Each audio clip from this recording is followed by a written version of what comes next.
What if the reason you feel disconnected from everything, your goals, your friendships, even the version of yourself you used to know, isn't a collapse at all, but the quiet beginning of something you can't see yet? Stay with me tonight. By the end of this, you may finally understand your own silence. Before you drift into sleep tonight, let's take a journey inward. A journey that asks nothing of you but to simply listen, to let go, and to rest. You don't need to remember everything. You don't need to analyze or take notes. This is not a test. This is an invitation to release the weight of the day, to let your mind settle like dust after a long journey, and to allow the wisdom of Carl Jung to gently guide you into a deeper, more peaceful state. Close your eyes if you haven't already. Feel the surface beneath you, supporting your body completely. Notice your breath, in and out, natural and easy. There's nowhere to be, nothing to prove, no one watching. Tonight, as you listen, you'll hear about silence, about turning inward, about the power that comes not from striving, but from stillness. And perhaps, without even trying, these ideas will weave themselves into your dreams, planting seeds that will grow quietly while you rest. Jung understood something profound about the human soul. That transformation happens not in the noise of the world, but in the quiet spaces we create within ourselves. And what is sleep, if not the ultimate act of surrender, the ultimate silence? Each night, we release our grip on consciousness and trust that we will return renewed. So let this be easy. Let the words wash over you like waves on a shore. Some will stay with you. Others will drift away.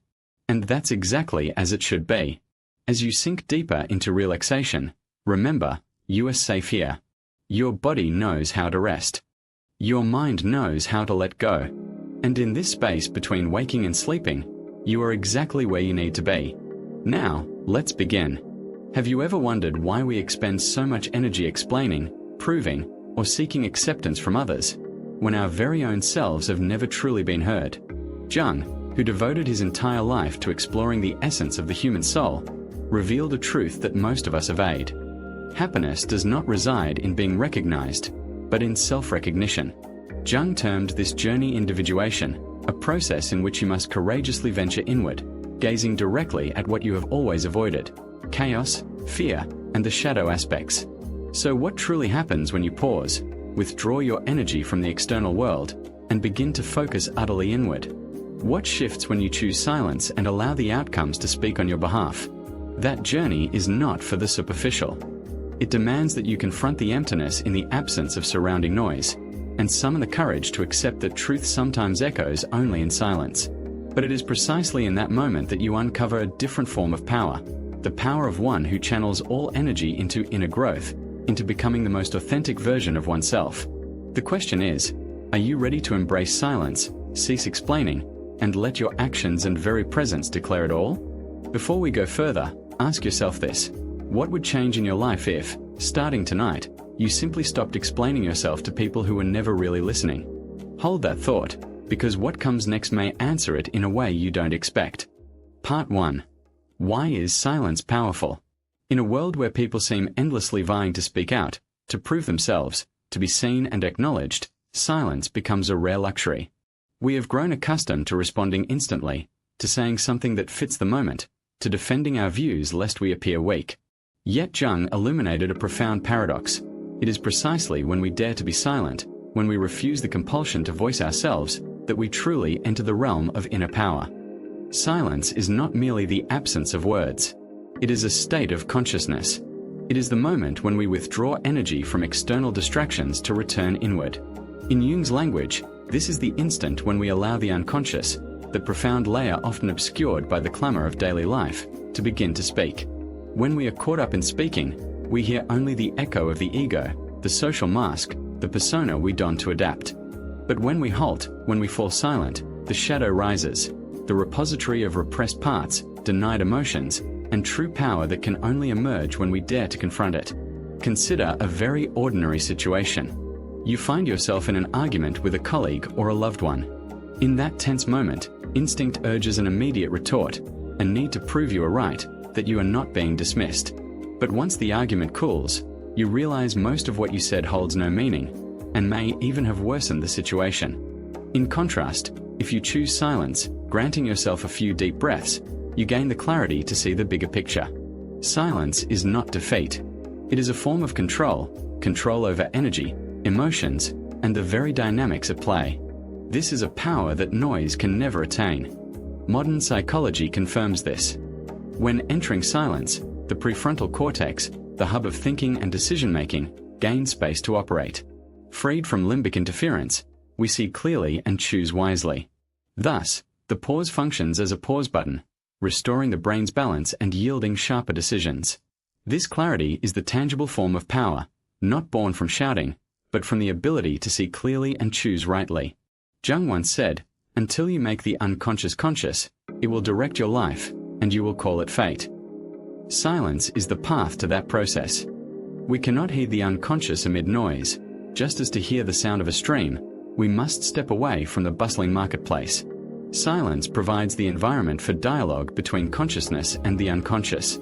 And from that dialogue, we uncover archetypes, sources of creative energy, clues to our true selves.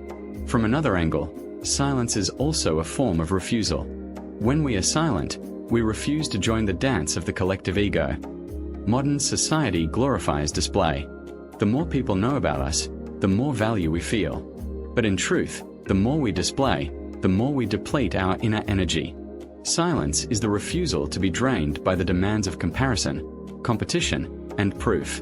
It is a declaration: I do not need to explain myself to you to exist. And it is in that refusal that we find freedom. Observe someone building a new habit, exercising, learning a skill, or nurturing a personal project. If they constantly talk about their plans, boasting to everyone about what they will do, they feel a fleeting satisfaction, as if the work is already done. Studies in motivational psychology show that announcing goals releases dopamine in the brain, akin to achieving the goal itself. But this is illusory gratification, diminishing the drive to act. Conversely, the one who chooses silence, focusing solely on daily effort, accumulates power through consistency. This is enduring power, unaccompanied by fanfare, yet yielding unmistakable results. Silence also wields its social power. In conversation, the silent one often holds invisible control, for silence compels others to fill the void, to speculate, to project their own images onto you. Well-timed silence not only renders you enigmatic, but amplifies the weight of your message manifold. Just as in music, the spaces between notes craft the melody. If everything were continuous sound, the piece would dissolve into chaos. It is silence that gives sound its meaning. And in life, it is silence that lends words their value. Yet the power of silence extends beyond the personal or social. It is the bridge to the spiritual realm, to the mysterious depths of the psyche. Across traditions, from Christianity to Buddhism, Sufism to Zen, silence is revered as the path to ultimate reality. Jung, with his fascination for spiritual symbols and myths, saw that silence is not merely a skill but a gateway. Crossing that threshold, the individual transcends the petty ego, opening to a vast connection with the collective unconscious, the repository of humanity's ancestral wisdom. Imagine sitting before a still lake. If the surface is rippled by wind or voices, you see only chaotic waves. But when the water lies calm, it becomes a mirror reflecting the entire sky. The human mind is the same. Only in silence does it turn into a clear mirror reflecting the truths of the universe. This is why silence is power. It not only allows control over emotions and aids wise action, but also unlocks connection to a profound layer of reality that words can never touch. And perhaps you too have known such a moment, when silence became the mirror illuminating what you long dared not face. Thus, stillness is never weakness. It is not retreat, but the gathering of energy. Not evasion, but a form of courage, the courage to forego proof, to confront oneself, and to touch truth. In silence, you do not lose power. So before every hasty response, try 3 deliberate breaths and survey the whole. That is the pause button, returning choice to your hands. Part 2. Focusing on oneself is not selfishness, but awakening. That power holds meaning only when directed rightly, inward, toward the personal journey. This is where so many misunderstand. They deem self-focus as selfishness, neglecting others, and placing the ego above all. Yet Jung would tell you it is not selfishness, but awakening. For only by becoming yourself can you truly be present for others. We are conditioned by a society that exalts sacrifice, where self-forgetfulness is deemed noble. From childhood, we are taught to think of the collective, to put the common good first. It all sounds right, but taken to extremes, it turns us into shadows of ourselves. We give until depleted, strain to please everyone, and one day awaken to find ourselves strangers in our own lives. This is the affliction Jung called the loss of the authentic self, leaving only the social mask, the persona. Focusing on oneself does not mean withdrawing into selfishness, but returning to reconnect with one's own center. Imagine you are an ancient tree. If you do not nourish your roots with soil, water, and light, you cannot offer shade to anyone. A tree cannot say, "I need no soil, I only need to shelter others."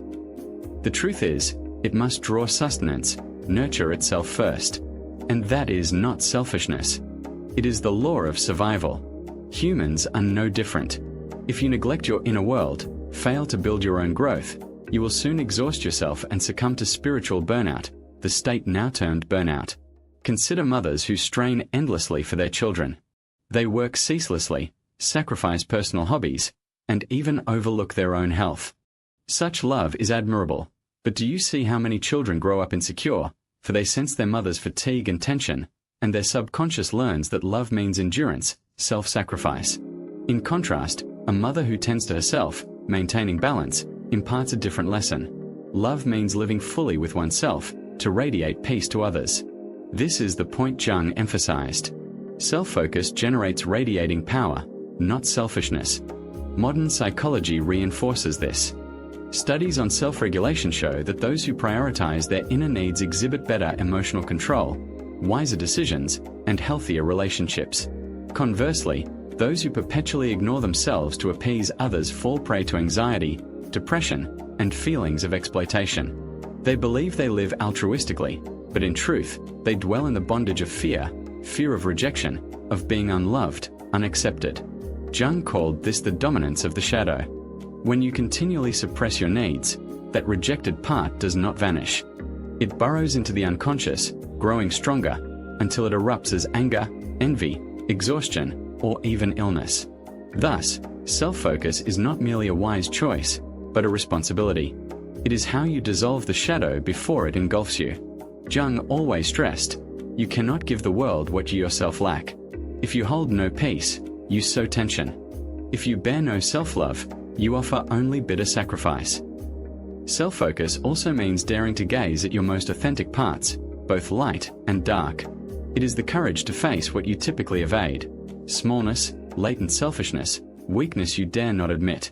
In focusing, you neither idealize nor judge yourself. You look squarely, and in that direct gaze, you grow. This is not selfishness, but awakening, a state where illusions no longer blind you, where you assume full responsibility for your life. Think of those who, amid crisis, choose to turn inward. Many emerge from loss, illness, or shock more insightful, profound, and empowered. Why? Because crisis forces them to cease chasing others and to focus on themselves for survival. And that focus opens the door to awakening. They no longer live for recognition, but for truth. Jung termed this the onset of individuation, the journey to becoming one's true self, no longer dissolved in collective expectations. Consider Oprah Winfrey. She endured a childhood scarred by abuse, rejection, and poverty. But rather than let that shadow consume her, she turned inward, confronting pain, learning to heed her inner voice and heal. That journey transformed her into one of the world's most inspiring figures. She once said, "Turn your wounds into wisdom." This is vivid proof of self-focus's power after a crisis. And it is not only prominent figures who tread this path. It might be an ordinary man who lost his job after years of company loyalty. Initially, the shock plunged him into confusion and disorientation. But instead of wallowing in resentment, he chose time for reflection, learning a new skill, exercising regularly, journaling daily to grasp his emotions. A year later, he not only secured a better job, but also emerged more confident, resilient, and intentional in living. Self-focus is both revolutionary and healing. Revolutionary, as it shatters old patterns of living for others, gazing for approval, for praise. Healing, as it grants the chance to mend bonds with your own soul. When you invest energy in yourself, you begin to sense small joys more keenly, rediscover forgotten creativity, and claim the peace you long thought undeserved. And from that moment, you can step outward and be fully present with others. You no longer give love from fear of loss, but from abundance. You no longer help for recognition, but because it flows naturally from a whole soul. This is the fundamental difference between selfishness and awakening. Selfishness stems from scarcity. Awakening stems from abundance. And only through self-focus can you journey from scarcity to abundance. And perhaps this is the moment you grant yourself a pause. Try sitting still, drawing a deep breath, and asking, which true part of me am I living from? And how much remains mere performance for others? Am I giving from wholeness, or from depletion? Do not rush to answer. Simply sit with the question. For sometimes silence alone unlocks answers that 1,000 words cannot yield. As Jung once said, the privilege of a lifetime is to become who you truly are. Life's greatest privilege is not being loved by many, but becoming oneself. Every path to truth, to love, to peace begins there. Part 3. Why do things start to fall into place when you are silent and focused? As you gradually live in alignment with your true self, a strange phenomenon begins to unfold. The external world seems to mirror the changes within you. What once appeared coincidental becomes meaningful. Knots untie themselves, and you realize that everything starts to fall into place because you have shifted your own energy field. Jung had a famous concept, synchronicity, the phenomenon of meaningful coincidence. He believed that when a person enters deep harmony with their inner world, the outer world begins to rearrange itself to reflect that change.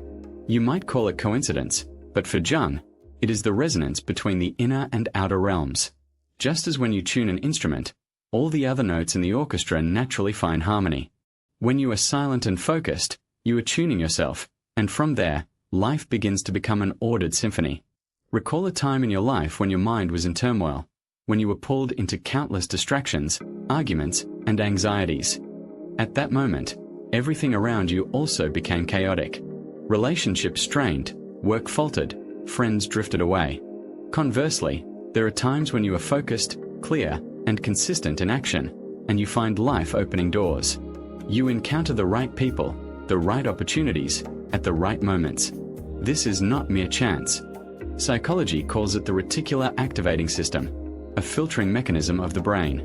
When you focus on something, this system automatically brings related opportunities, information, and connections into your field of vision. In other words, when you change within, the world outside changes accordingly, because your brain has been reprogrammed to perceive the new order. Jung went beyond neuroscience. He believed that our personal unconscious is connected to a collective unconscious, a shared energy field of humanity. And when we live in alignment with our inner essence, we resonate with this field, causing what suits us to naturally appear.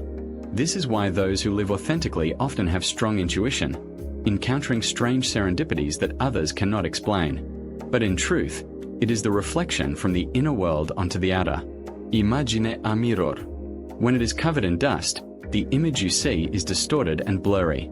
But when you wipe away the dust, the reflection becomes clear. Life is the same. When you are dominated by noise and distraction, what you attract is chaos. But when you are silent and focused, you are wiping clean the inner mirror, and immediately, the reflected world becomes clear and luminous.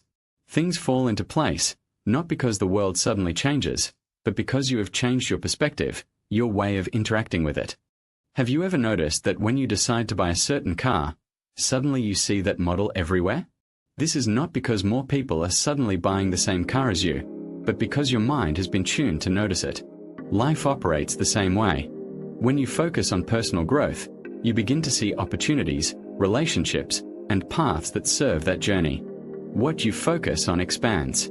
This is a fundamental principle of both psychology and Jungian philosophy. The key here is that life begins to align, not through some mystical arrangement from outside, but as the natural consequence of a soul that has found inner order. Like a small boat in the ocean, when the rudder is loose, the boat is easily swept aimlessly by waves. But when you grip the rudder firmly, though the sea remains vast, the boat begins to head in the right direction. Silence and focus are precisely that, gripping the rudder of your life. And from there, external storms no longer rock you as before. One of the clearest real-world examples is in those who have experienced disorientation and then chosen to live fully with themselves. Some leave stable jobs to pursue artistic passions. Others end long but toxic relationships to reclaim freedom. Still others quietly step away from the crowd, devoting time to learning and personal development. At first, they all face doubt, loneliness, and judgmental gazes from outside. But then, one day, you see that they begin to meet the right supporters, find fitting work, and harvest successes they once could not imagine. This is not good luck. It is the result of placing themselves in harmony with their true path. However, there is an important truth. You cannot pretend to emit the energy you want while inside you are chaotic and misaligned with it. Many try to positivize themselves by repeating affirmations, forcing smiles, or crafting a perfect image on social media. They think that faking it until you make it is enough. But the world is not fooled by the mask. Others may be impressed by the exterior, but the collective unconscious, the energy field Jung always spoke of, senses directly from your true frequency. This is why so many talk about success but never attract it. They speak about love but continue encountering wounding relationships, because their true energy still holds doubt, fear, and inner division. And this dissonance creates noise that causes life to reflect the chaos. Jung once emphasized, one does not become enlightened by imagining figures of light, but by making the darkness conscious. If the shadow has not been acknowledged, it will always seep into every energy you emit. Thus, the prerequisite for things truly falling into place is that you must be honest with yourself, not pretending peace but truly embarking on the healing journey, not denying the shadow but daring to confront and integrate it.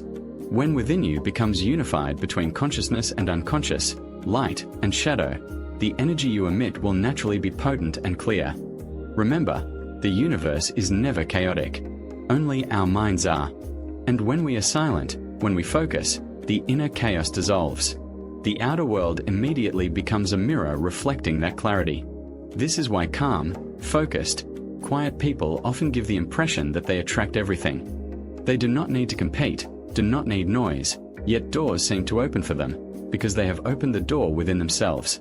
So when you feel everything is disordered, when life seems against you, it may not be the off-kilter world, but you who have strayed from your center. The solution is not to run seeking more answers outside, but to stop, be silent, and focus. And then you will see, without forcing, without controlling, everything will naturally find its right place. Part 4. Silence and focus are the gateway to depth.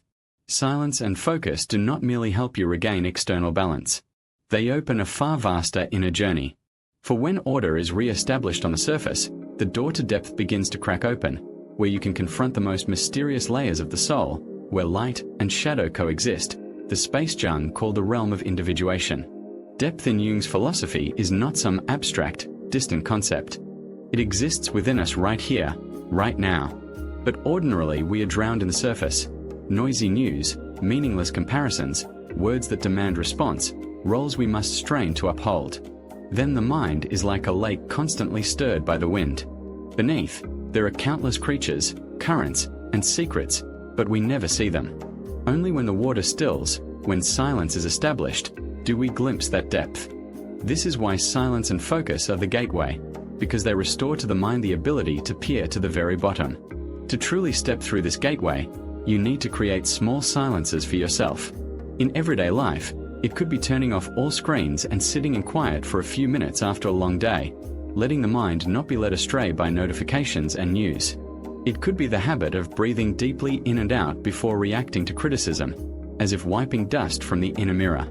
It could be writing a few lines in a journal at nightfall, not to judge yourself, but to allow suppressed voices the chance to appear on the page. These practices may seem small at first glance, but they are the keys that gradually unlock the door to the deeper lands of the soul. Imagine descending into a deep cave in the earth. While still holding a blazing torch, the firelight casts jagged shadows on the walls, distorting everything, so you see only chaos. But when you lower the torch, allowing your eyes to adjust to the darkness, you begin to discern the true forms, intricate cracks in the stone, glistening veins of or even ancient carvings hidden in the walls. The soul is the same. When shrouded in noise and the glaring light of social roles, we live only with the surface mask, the persona. But in silence, when no clamor obscures, we see the forgotten parts, primal fears, secret longings, wounds never healed. And this is what makes many fear silence, because they know it will force them to face the voices long imprisoned in the shadows. Perhaps you have experienced this moment, a sleepless night, no phone, no one to talk to, just you with yourself. Suddenly, old memories surface.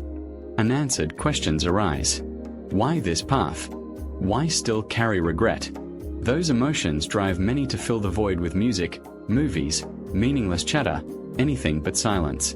But Jung would say it is precisely at that threshold that you touch depth, and if you dare to pass through, you enter the land where true transformation occurs. Psychology also reveals the power of silence. In studies on the brain's default mode network, scientists have found that when we cease external activity, when we grow quiet, this region reconnects, processing memories, emotions, and forging a deeper self-view. This is the neural mechanism for what Jung described. In stillness, the unconscious has the chance to speak, linking with consciousness to restructure the whole person. It is a process of healing and creation that no external sound can provide. The important thing is, you cannot pretend to enter depth. You cannot act silent while inside is turmoil, or feign focus while the mind races. The world senses this discord. Others may be deceived by the image you construct, but your energy will speak for you. If you have not truly confronted the shadow, it will still leak through every word, every action, keeping your life in chaos. But if you dare to be honest with the emptiness, dare to sit in silence and let the buried voices be uttered, you will begin to feel a new unity. And when within you becomes unified, depth unfolds. Many spiritual traditions have known this for thousands of years. Zen masters sit for hours in stillness, not to flee the world, but to pass through it into depth. Hermits withdraw from crowds, not to deny life, but to find truth within it. In Christianity, the image of desert hermits and ascetics, like Saint Anthony the Great, father of the hermits, carries the same spirit. They leave noisy cities for desolate places, not to evade humanity, but to confront themselves and God in absolute silence. The desert becomes a symbol of the inner shadow, where all noise dissolves and man has nothing to cling to but faith and truth. The Jungian archetype of the hermit is this image, a figure withdrawn, holding a lantern illuminating the path in darkness. It is the lantern of consciousness, and the darkness is the unconscious. When we are silent, we become our own hermit, daring to enter the dark to find light. And this is the wonder. Once you step into depth, you are no longer swayed by surface things. Petty comparisons, criticisms, and vain desires lose their weight. Instead, you feel solidly grounded. You are no longer a leaf blown by the wind, but the root of your own life tree. From here, what you do, what you say carries new weight, the weight of one who has touched depth. Thus, silence and focus are not merely life skills. They are the gateway leading you out of the turbulent surface into the land where transformation occurs, the gateway to meet your own shadow and reconcile with it, the gateway to inner unity, where every scattered piece is assembled into a whole self. This is why Jung once said, "Your vision will become clear only when you can look into your own heart. Who looks outside dreams. Who looks inside awakes. One who only looks outward forever chases vague dreams. One who dares to turn inward, silent, focused, awakens." And that awakening not only changes how you see life, but changes life itself. As you reach the end of this part of the journey, what lingers is not the applause of the masses, but the steady rhythm of an inner world that has found its footing. Transformation needs no fireworks. It grows quietly, like roots sinking deep into soil, a little each day, and showy but enduring. From the moment you accept slowing down to listen, life begins to change its grammar. Words soften, choices unhurry, and presence deepens. Others see it before you can even explain. A new day can thus begin differently. Instead of rushing affirmations, you allow yourself minutes of quiet to align your state. Instead of hasty retorts, you breathe deeply and recognize the rising emotion. Instead of chasing flattering labels, you let actions do the introducing. That softening is not a compromise. It is the dignity of one who has found a center to return to after every great wind. Of course, the path promises no ease, but that unease becomes worthy tuition for solidity. You know where you stand and why. From that foundation, connection to self purifies, work clarifies, and time ceases wasting on performances. You no longer need to stage an image. You simply live in your true rhythm. When your rhythm harmonizes, results know how to speak. So, what happens when someone who has embraced silence, who who has turned inward and done the work of self-discovery, now turns their attention to the world around them. What do they see that others miss? Have you ever wished you could read someone's mind, to know what they truly think, feel, or hide behind that smile? The truth is, you already do that every day. You just don't realize it. And if you've truly walked the path of silence and self-focus, you're about to discover that reading minds is not what you thought it was. Every glance you try to decode, every sentence you analyze, every behavior that confuses you, all are unconscious attempts to understand the human mind. But Jung once warned, most of what we think is understanding others is, in fact, just us projecting our own unconscious onto them. Reading minds is not a miracle. It is an art, the art of seeing through the social mask to touch the unconscious part that drives behavior, emotion, and choice. When you understand that structure, you no longer need to guess. You simply see. We will now explore one of Jung's deepest concepts, how 3 simple questions can unlock anyone's unconscious. This is not a manipulation technique, but the art of perception, seeing what others don't say, feeling what they haven't yet admitted. And if you truly apply this, you won't just read others. You'll begin to understand yourself at the deepest level. Are you ready to discover the questions that can completely change the way you see people? Number 1. The illusion of reading minds. You're already doing it. Do you think reading minds is a superpower? In fact, you do it every day. You just don't realize it. Every time you look at someone and wonder, is he mad at me? Is she being sincere? Or is there a hidden meaning in that sentence? You are trying to read the human mind. We do this as naturally as breathing, because our survival instinct makes us want to know what others think, feel, and whether they're a threat or safe. But what Jung discovered is this: most of what we read doesn't come from the other person. It comes from our own unconscious. Think back to the last time you walked into a room, saw someone not look at you, and instantly thought, they don't like me. Yet another person in the same situation might think, maybe they're just preoccupied. Same reality, 2 completely different interpretations. Reality didn't change. Perception did. And that proves that mind reading is not about understanding others, but about understanding how you interpret the world. Jung called this the illusion of perception. Our mind is not a transparent mirror reflecting objective reality.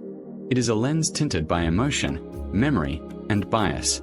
When we look at someone, the unconscious instantly scans thousands of stored memories to find familiar patterns.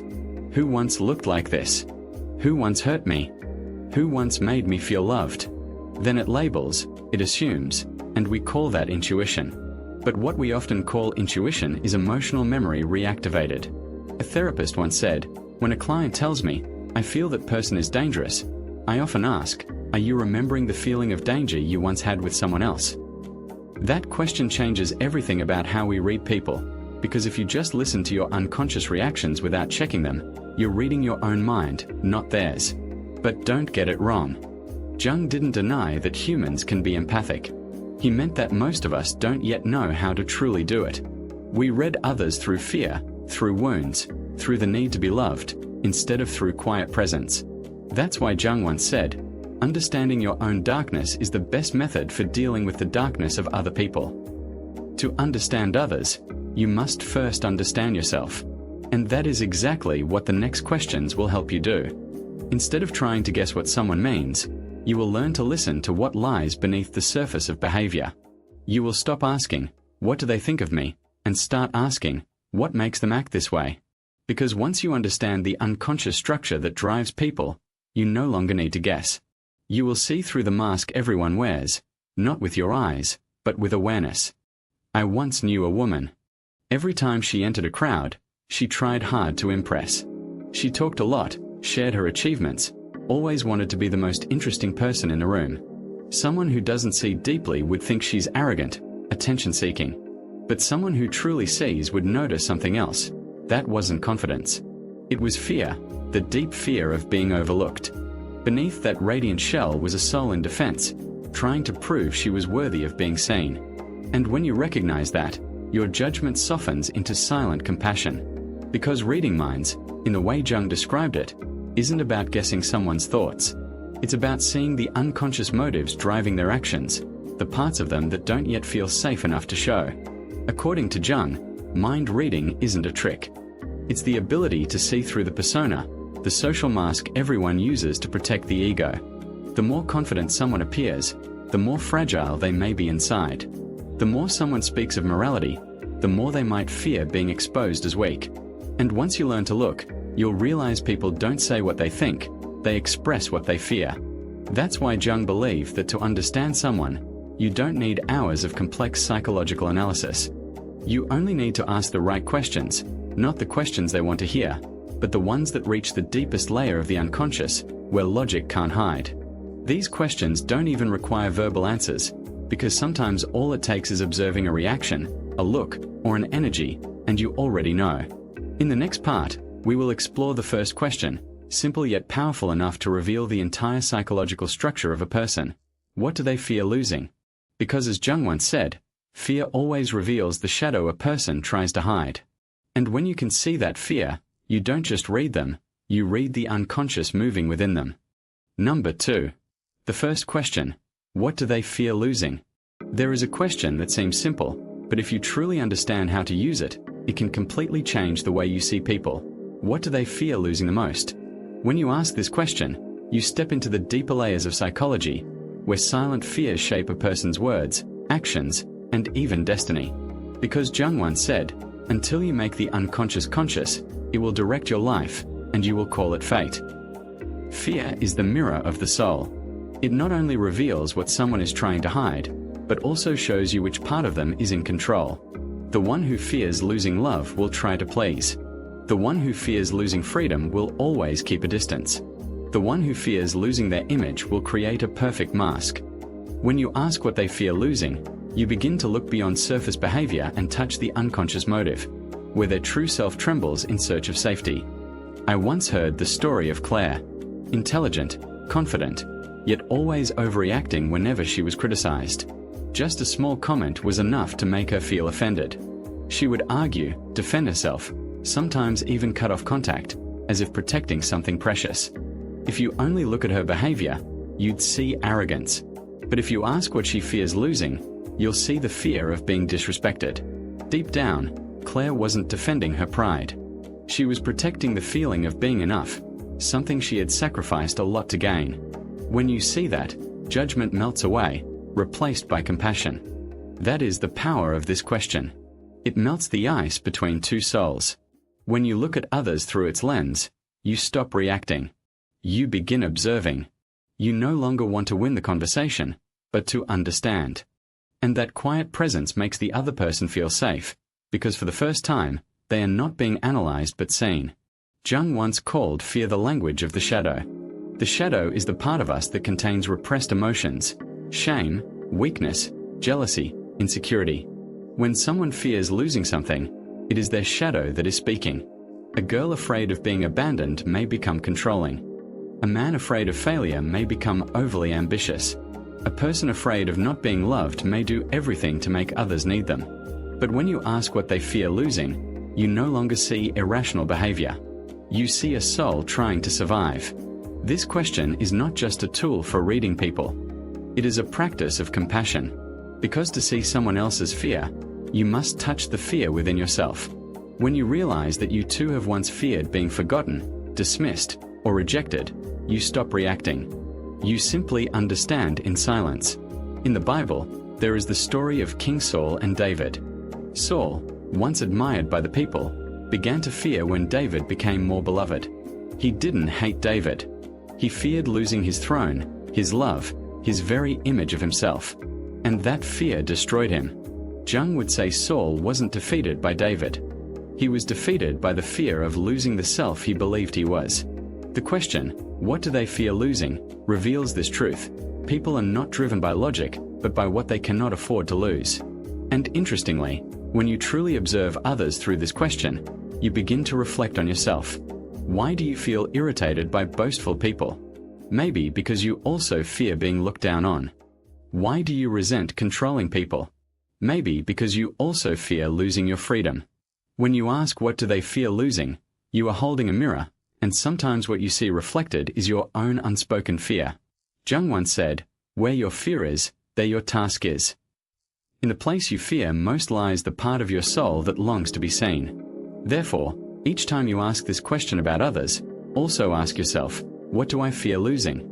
Perhaps that very question will lead you to a deeper layer of yourself, where you stop living defensively and start realizing that fear is not the enemy, but the teacher.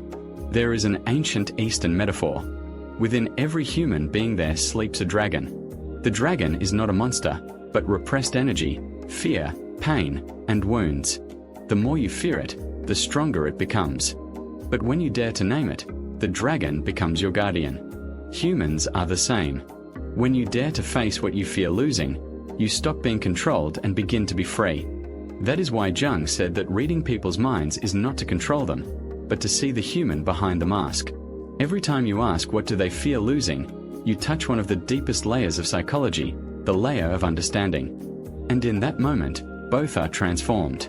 They are seen, and you are healed. So next time someone seems hard to understand, pause and ask yourself, what do they fear losing? The answer may not come in words, but in their eyes, in their silence, or in the strange feeling when you realize they are not scary, they are scared. And when you realize that, you will understand that reading someone's mind is really just another way of learning how to love them exactly as they are. Number 3. The second question, what makes them angry? If the previous question asked what do they fear losing, then the next question goes deeper. What makes them angry? If fear reveals what someone is trying to protect, anger reveals where they have been hurt. As Jung said, everything that irritates us about others can lead us to an understanding of ourselves. Anger is not just a reaction. It is a mirror reflecting the unhealed parts of the unconscious. Observe carefully. When someone becomes angry after being criticized, it's often not about the words themselves, but because they feel their self-worth is threatened. When someone loses their temper after being ignored, they are not just mad at the indifference, but at the feeling of not mattering. And when someone overreacts to a small comment, it may be the echo of an old wound, a time they were judged, belittled, or dismissed. So when you ask what makes them angry, you are not searching for surface reasons. You are tracing the roots of the soul. Anger, through Jung's eyes, is a form of message. It says there is something here that has not been healed. The angrier the person, the deeper the old wound they were never allowed to express. Anger from being disrespected hides the fear of not being enough. Anger from being deceived hides the fear of abandonment. Anger from losing control hides the fear of being unsafe. When you ask what makes them angry, you are translating the language of the unconscious into something that can be understood. It's like the image of a lake during a storm. When the wind blows, waves rise. But when you look deeper, you realize that what stirs the surface is not only the wind, but the depth itself. Anger is the same. It shows on the surface, but its roots lie deep within. And if you are still enough, you can see through those waves and glimpse the person crying out beneath them. In a group therapy session, a mother named Laura shared that she often became furious whenever her son disobeyed her. She knew she was overreacting, but didn't understand why. When the therapist asked, "What about your child's behavior makes you so angry?" she fell silent for a long time, and then burst into tears.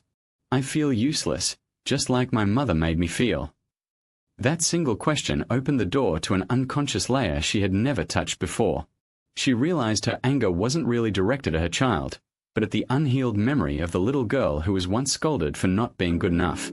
After that day, every time her son made a mistake, she stopped reacting impulsively.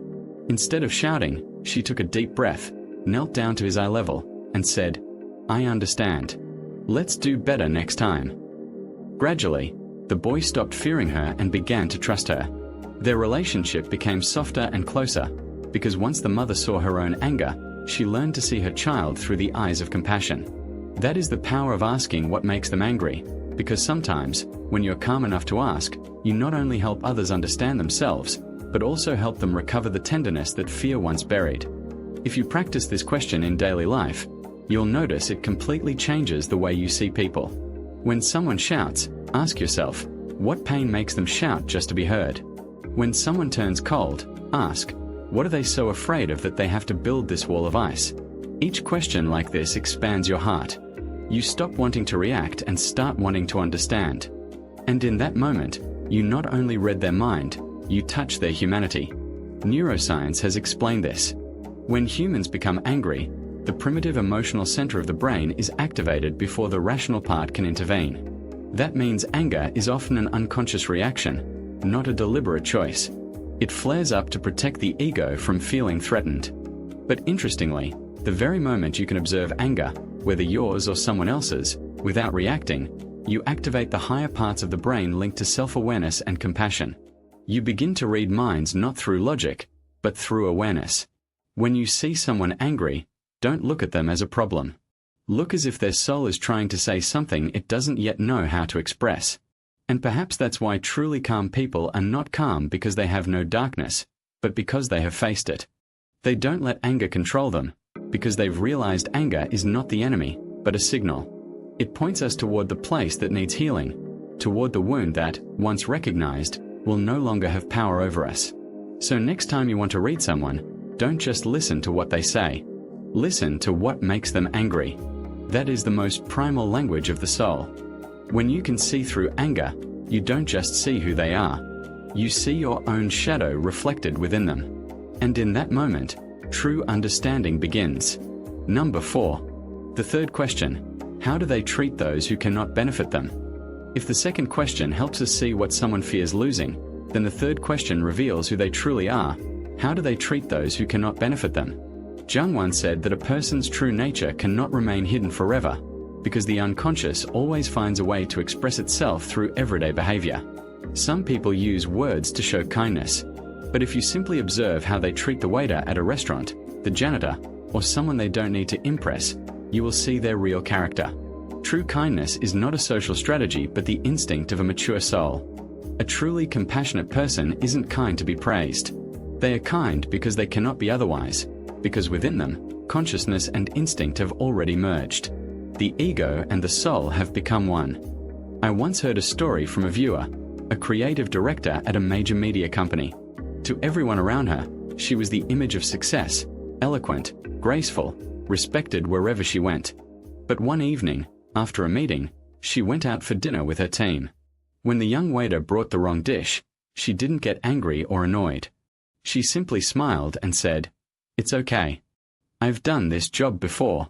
I understand the pressure." The whole table fell silent for a few seconds, and then someone said, "Now I understand why everyone loves working with you." In that moment, there was no spotlight, no display, only character revealed in the smallest act. Jung once said, "You are what you do, not what you say you'll do." That is why he believed that true dignity cannot be measured by status, but by how one treats those who have no power to return the favor. On the psychological level, the way we treat the powerless reflects our relationship with the powerless part of our own soul. Those who tend to look down on others are often those who have not accepted their own helplessness or wounds. Meanwhile, those who can empathize with others are the ones who have learned to embrace the imperfect parts within themselves. There is one image I will never forget: Princess Diana, in the 1980s, amid glittering parties and royal fame, people saw her kneeling down, holding the hands of AIDS patients when most of the world still shunned them.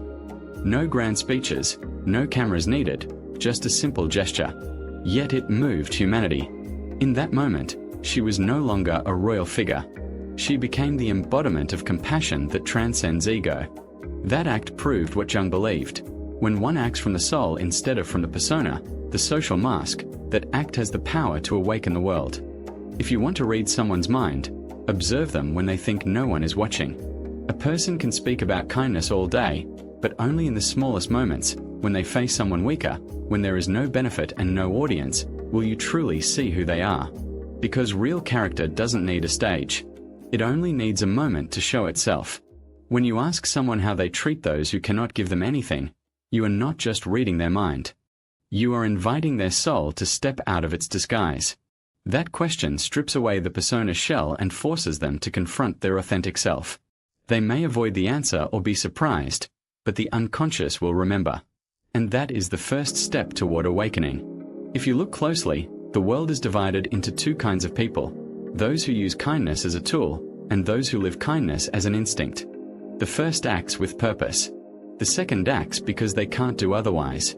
A person may speak beautifully and perform good deeds, but if their motivation is recognition, it is still the ego in control. Only when an act no longer needs a reward do we touch the level of the soul. There is an old story about two potters in an ancient village, both renowned for their skill. One only made perfect vases when customers were watching, while the other quietly shaped clay even when no one was there.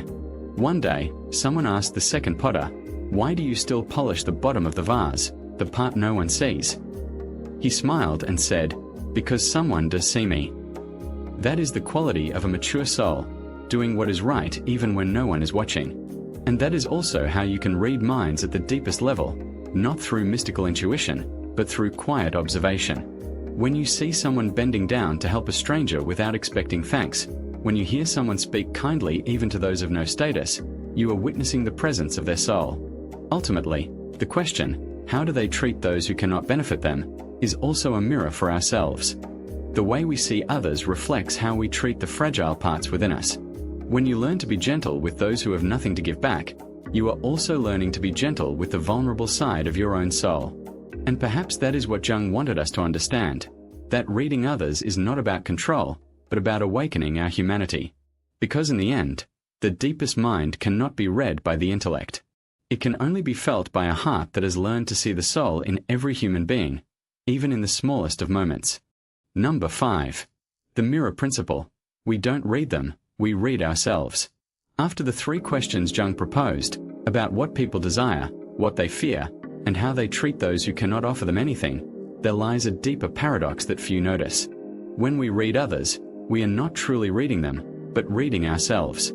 Jung once said, "Projection changes the world into the replica of one's own unknown face." Every time we look at someone and immediately feel a strong emotion, irritation, contempt, envy, or even fascination, that reaction is not objective. It is a mirror reflecting the unconscious part of us that we have not yet dared to face. When you say, "She's so fake," it may be that you're reacting to the part of yourself that once had to pretend in order to be loved. When you think someone is arrogant, perhaps you are confronting the confidence within you that you've learned to suppress in order to be accepted. When someone provokes you, it might be your own desire for freedom rising up, demanding to live authentically. We do not see the world as it is. We see it as we are. In a Jungian therapy session, a woman once said she felt extremely uncomfortable around a young, talkative, confident coworker. "She drives me crazy," she said. "Always showing off, always too confident." The therapist smiled and asked, "Are you sure you hate her confidence? Or do you hate that she expresses what you don't allow yourself to express?" The room fell silent. The woman looked down and whispered, "I think you're right. I was taught that women shouldn't stand out too much." In that moment, she realized that what bothers us in others is often what we were once forbidden to become. This is how the shadow operates. When we do not accept a part of ourselves, anger, ambition, jealousy, or the need to be seen, we push it into the unconscious, but it does not disappear. It simply projects itself outward, wearing the faces of others like living mirrors. Jung called this psychological projection a defense mechanism that makes us believe the problem lies in others, when in truth, they are only reflecting what remains unhealed within us. Jung said that the journey of growth is not about becoming better, but about becoming whole. It means seeing both the light and the dark within yourself without judgment. When you stop blaming and start observing yourself, you stop being a victim of emotion and become a student of your own soul. Then every interaction becomes a lesson. The person who hurts you is no longer an enemy, but a teacher, showing you where you are still not free. One image I love to describe this is the moon and the ocean. The moon never touches the water, yet it moves the tides. Others are the same. They don't cause your emotions. They simply pull to the surface what already exists within you. And the more you can look at those waves without judgment, the deeper you understand the vast ocean of your own mind. When you understand this principle, your entire way of seeing the world changes. Every encounter, every conflict, every strong reaction becomes an opportunity for self-discovery. Instead of trying to read others, you realize that all the clues are already in your own reactions. When someone irritates you, ask, "What part of me is being touched?" When you admire someone, ask, "What part of me longs to be like that?" And when you see someone suffering, ask, "What part of me has known that same pain?" Because in the end, reading others is not a supernatural ability. It is the art of self-awareness. When you know yourself deeply, you begin to understand everyone, because we are all made of the same psychological fabric, repressions, fears, dreams, and unhealed parts. The more a person understands their own darkness, the less they judge the darkness of others. The more one reconciles with themselves, the easier it is to feel compassion for the world. Jung once wrote, "Knowing your own darkness is the best method for dealing with the darknesses of other people." And that may be the most perfect summary of this principle, because in truth, we have never really been reading others. We have only been reading ourselves through the eyes, actions, and reactions that the world mirrors back to us. So if you truly want to understand others, start by understanding yourself. Every time your heart reacts, see it as a message from the unconscious. Every time you judge someone, see it as a chance to ask, what part of me am I seeing in them? Because in the end, as Jung said, the world is not your opponent. It is your mirror. And when you learn to look into that mirror without fear or denial, you realize reading others was never the goal. The true goal is to see yourself more clearly, more honestly, and more compassionately through every soul you meet along the way. Number 6. The fourth question you never ask: what does this reveal about me? Following the mirror principle, there is something Jung would probably smile at. The journey of reading people isn't over, because after observing, listening, and reflecting, there remains one last question that most of us forget to ask, the only one that can open the deepest layer of consciousness. What does what I see in them reveal about me? This is the moment when the journey of looking outward turns inward, because everything you ever thought was about them, their coldness, arrogance, charm, or even the pain they caused you, is actually telling you something about yourself. Jung once said, "Your vision will become clear only when you can look into your own heart. Who looks outside dreams. Who looks inside awakes." All psychological observation, if not brought back inward, remains an illusion. It's easy to analyze others, but it's hard to realize that our own reactions are the maps of our unconscious. Imagine that you're sitting in an invisible movie theater. The world is the big screen, and your mind is the projector. Each time you meet someone, your mind plays its reels: anger, jealousy, admiration, hurt. You think the film is about them, but in truth, it's projected from your own film, memories, beliefs, and fears buried in the dark. When you're not conscious of this, you live as a spectator of your life, unaware that you're also the director.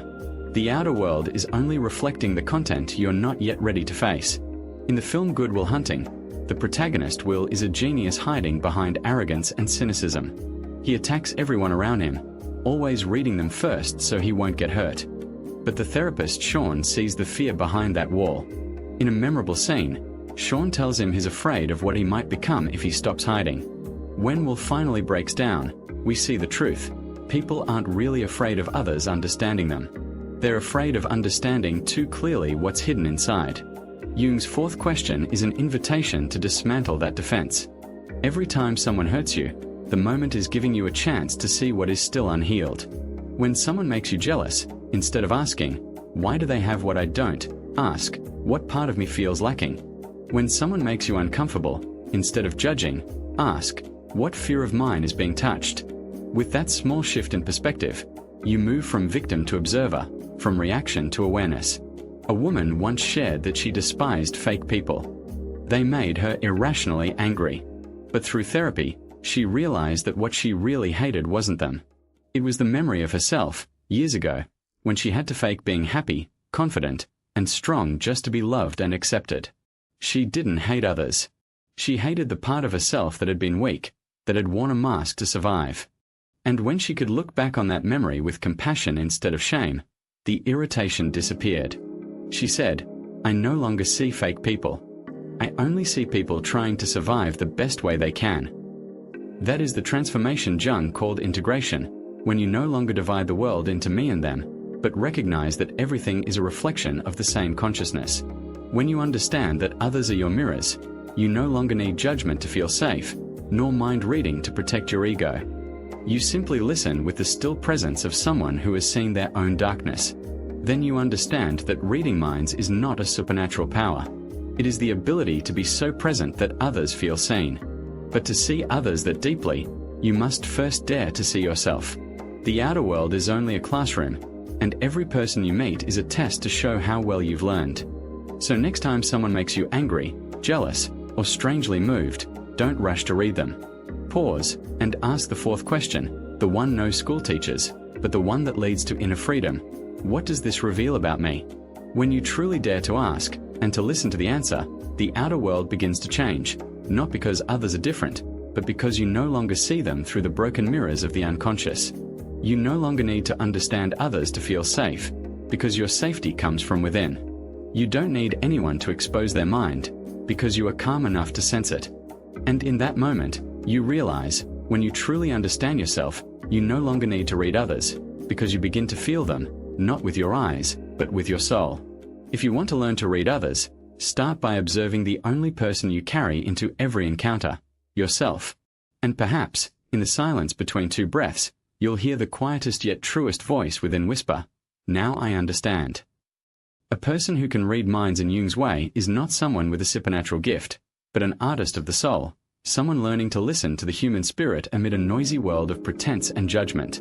They don't decode others through logic, nor use intuition as a weapon for control.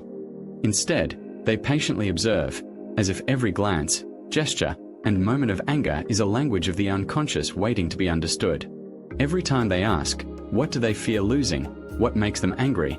How do they treat those who cannot give them anything? They don't just see others. They see themselves reflected through them. Because, as Jung once said, we do not see the world as it is, but as we are.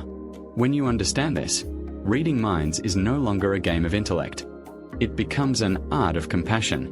But what happens when that seeing, that reading, that understanding reveals something uncomfortable? What happens when the person you've learned to read is not kind, not lost, not simply wounded, but toxic? When someone uses their pain not as a bridge to healing, but as a weapon to wound others, this is where the journey deepens once more. Because reading minds is one thing, but protecting your soul while standing in the presence of toxicity is another. You can understand someone completely and still choose not to allow them into your inner world. You can see their shadow, feel compassion for their pain, and yet refuse to let that pain become yours. This is not contradiction. This is wisdom. Have you ever wondered why some people make you lose your composure in just a few seconds? A word, a glance, a small gesture, and suddenly you're no longer yourself. You become the version they want, angry, hurt, small, weak. In reality, it's not just an emotional reaction. It's the shadow within you being awakened. Jung believed toxic people often do not live in consciousness. They are products of unrecognized wounds, of the shadow part they deny and project onto the world around them. When they attack you, they are not truly assaulting you. They are wrestling with the shadow in themselves. And if you respond with the same energy, you become the reflection of what you yourself deny. Respecting yourself does not mean hitting back harder. It is the courage to not react on instinct, the ability to hold steady at your center when everything around tries to pull you away from it. A person with true self-respect does not need to win over others to prove their worth. They only need to not betray their own essence. And that is exactly what we will explore now. How to maintain self-respect in the face of those who make you want to lose it. And when you understand those reasons, you no longer need to fight them. You simply see through them. Stay with me, because the hardest part is also the part that brings you back to yourself. Part 1. Jung and the nature of toxic people. Toxic people are not always villains in the ordinary sense. They might be the colleague who smiles while undermining you behind your back, the close friend who always sets you up with mocking jokes, or even a family member who makes you feel guilty for living true to yourself. They are present around us not to destroy, but to expose the dark parts of the soul that we have not yet dared to face squarely. Jung called this the shadow of the human psyche. The shadow is not inherently bad. It is simply everything we do not want to admit about ourselves. Envy, greed, the desire for control, the fear of being hurt, and the need for recognition. When we are unconscious of it, that shadow finds other paths. It is projected outward. Jung called this phenomenon projection. We attribute to others the traits, emotions, or desires we cannot accept in ourselves. And as a rule, toxic people are those who live entirely in the projection of themselves. Think of someone who constantly criticizes others for being weak. Behind that may lie their own fear of being seen as useless. Someone who always blames others may be hiding a deep shame about their own powerlessness. The manipulator who uses emotions to control others is often someone who has never felt loved unconditionally. They are not bad in a moral sense. They are in pain in a psychological sense. But because they dare not face that pain, they find ways to throw it onto others, making you the mirror reflecting their distortions. And if you are not awake enough, you will be pulled into that vortex. You begin to doubt yourself. Maybe they're right. I'm really not good enough. You try to prove, to explain, to do everything to be understood. But the more you try, the more you lose yourself. You do not realize that you are living in the story they created to hide their own shadow. Jung once said that every toxic person who enters your life, whether the controlling boss, the envious friend, or the family member who manipulates with guilt, is a mirror reflecting a part of you that you have not yet fully understood. They do not come only to hurt, but to provoke awakening. But that does not mean you must tolerate them. Jung never advocated enduring toxicity. He only pointed out that if you do not recognize the shadow in yourself, you will continue to attract those who carry that shadow to you. A person who has not healed their fear of abandonment will always fall into the hands of those who make them feel insufficient. A person who has not recognized their need for recognition will be hurt by those who ignore their value. Toxic people appear as tests from the unconscious. Imagine the unconscious as the deep ocean within you. Its surface is consciousness, where you act, think, and speak. But below is a primordial world full of emotions, memories, and untouched wounds. When you encounter a toxic person, they touch that deep water layer, stirring up waves you thought had calmed. They are the trigger for you to see what in you is still vulnerable, what you are still denying. Try imagining that you always fall into relationships with controlling people. They are jealous. They command. They make you feel wrong even when you are right. You think you just keep meeting toxic people, but you do not realize that you too carry a shadow within, the fear of losing control, of being hurt, of having to be weak. And unconsciously, you choose those who control you, because deep down, you believe being controlled is safer than facing your true fragility. Jung once likened humans to a coin with two sides, light and shadow. The light is consciousness, what we are proud of, what we display. The shadow is the hidden part, containing what we fear being exposed. Toxic people, in the deepest sense, are those who live only by their own shadow. They do not know they are being driven by the unconscious. They attack you to escape themselves. They need you to hurt so they can feel strong. And sadly, they do not even realize it. If you understand this mechanism, you will begin to change your perspective. Instead of seeing toxic people as enemies, you will see them as symptoms of an unhealed soul. Just as a wounded person unconsciously hurts others, a suffering soul unconsciously creates suffering around it. This does not justify their behavior, but it helps you free yourself from the feeling of being attacked. You do not need to carry their wounds. And here we see a profound Jungian truth. Every relationship is an encounter of two unconscious minds. You are not just talking to them. You are interacting with your own unconscious through them. When you are triggered by toxicity, it is a sign that a part of you needs to be seen, acknowledged. Emotions are not the enemy. They are signals. But awakening does not come from trying to change others. It comes from turning inward, recognizing what in you reacted. When you can observe without being swept up, when you can see, this is the wounded part in me speaking, you have begun to step out of the game. The toxic person loses power the moment you no longer react unconsciously, but consciously. Self-respect, in this case, does not begin with dealing with a toxic person, but with understanding who they are, and who you are, in facing them. When you understand the nature of the shadow, you will no longer be threatened by it. And when you understand the nature of toxic people, you no longer need to hate them. You only need to not allow them to invade your light. For as Jung once said, one does not become enlightened by imagining figures of light, but by making the darkness conscious. Part 2. 5 Principles for Maintaining Self-Respect in the Face of Toxic People, from Jung's perspective. So what must we do to hold steady when standing before them? Understanding alone is not enough. Recognizing the shadow is the beginning, but living awake amid it is the true journey. Because in reality, even if we know they are reflecting our own pain, emotions still rise, and instincts still urge us to respond. It is precisely in that moment that self-respect is tested, not by resistance, but by awareness, not by winning over others, but by not losing yourself. Here are 5 practical principles that Jung might smile upon witnessing. Ways to preserve self-respect without becoming someone else. Number 1. Recognize the shadow and refuse instinctual reactions. There is a truth that Jung saw more clearly than most of us. The most dangerous part of a person does not lie in the toxic one out there, but in the unconscious reaction within us when facing them.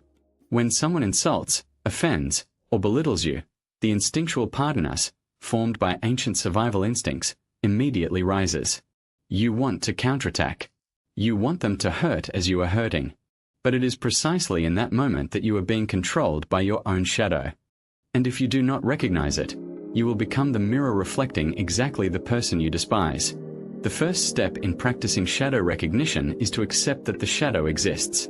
Everyone has a part that is aggressive, arrogant, petty, and selfish. The difference is only whether we dare to look at it or not. When you encounter a toxic person, the angry reaction, the hurt, the desire to prove yourself right, that is the voice of the shadow part in you speaking up. Instead of denying or hating it, observe it like a psychologist observing their patient. For example, imagine you are in a meeting and a colleague bluntly criticizes your idea in front of everyone. Heat spreads across your face. Your heart pounds. Your mind floods with sharp retorts. In that moment, the shadow part in you is taking control. But instead of acting, try pausing and asking yourself, which part of me is reacting? Is it the fear of being dismissed, the feeling of powerlessness from not being recognized, or anger from past humiliations? When you can name the true emotion, you have separated yourself from it. Recognition is the first step to freedom. The second practice is to maintain a space between emotion and action. When someone attacks, we react immediately. When we feel offended, we fire back. Yet that gap, just a few seconds, is where you reclaim mastery over yourself. The next time someone sets you ablaze, try slowing down for 3 seconds. Count in your head, 1, 2, 3. In those 3 seconds, breathe deeply. Feel the anger in your body like a rising flame. Then imagine you are standing outside, merely observing that flame instead of being burned in it. That is the moment of consciousness, where you are no longer controlled by the shadow. Next, practice writing your reaction instead of letting it control you through action. After a clash with a toxic person, open your journal and write, "Today, when they criticized me, I felt." Write it all, the anger, the hurt, the injustice, not to complain, but to illuminate the emotion. When you write it out, you transform the shadow's energy into words, and words are light. Many are surprised to realize that just writing it down halves their anger, because at that point, the emotion has been brought into conscious light. Jung called this the process of shadow integration. But to avoid instinctual reactions, understanding alone is not enough. You need to transform the emotional energy. Emotions do not disappear when you suppress them. They only change form, often into tension, anxiety, or unexpected outbursts. So allow yourself to release the shadow consciously. It could be through writing, drawing, meditation, or even movement. Some Jungian therapists advise practicing active imagination, imagining conversing with your shadow part as if it were a separate person. You can close your eyes, visualize the shadow sitting before you, and say, "I see you. I know you are angry. I know you want revenge, but I won't let you steer this ship." This dialogue is not fanciful. It is a way to bring the unconscious into light, stripping it of its grip. Another modern practice is full emotional presence. When you feel hurt by a toxic person, instead of rushing to analyze or react, just sit still and fully feel the emotion in your body, the burning in your chest, the stab in your stomach, the rapid heartbeat. That is your body speaking for your mind. Let it speak. Breathe through it. Emotions, like waves, last only a few minutes if you do not resist them. When you pause to feel, you refuse the reaction. You choose presence over fighting. And that, to Jung, is the mark of awakening. If you want to go deeper, try meditating with the shadow, not to dispel negative emotions, but to sit with them. Close your eyes. Imagine a scene where you meet your shadow part, perhaps as a figure, a symbol, a face. Ask it, "What are you trying to protect me from?" Most aggressive, defensive, and angry reactions are protective mechanisms of parts in us that were deeply wounded. When you listen instead of resisting, the shadow begins to melt, because the shadow does not vanish by defeating it, but by understanding it. Refusing instinctual reactions does not mean suppression. Suppression is toxic silence, while refusing is aware stillness.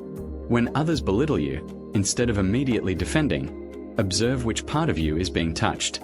When you feel the urge to counterattack, pause and remember, if I respond right now, am I acting from instinct or from essence?